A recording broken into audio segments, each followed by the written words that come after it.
విచారకరమైన అనుభవం ఎలీషా గెహాజీ కాడ చూడగలుగుతాం.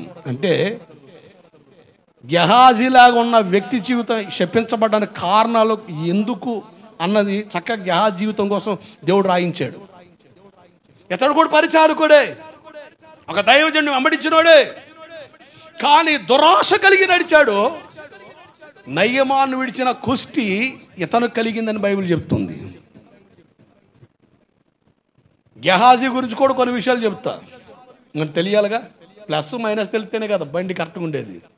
బ్యాటరీ పని చేయాలంటే ప్లస్ మైనస్ ఉండాలి లేదా? ప్లస్ ఉంటే అది పని చేయదు. అది నువ్వు జేబులు వేసుకొని తిరగడమే, అది పని చేసేది కాదు. ప్లస్ మైనస్ ఉన్నప్పుడే బ్యాటరీ ఛార్జింగ్ ఎక్కుతుందమ్మా.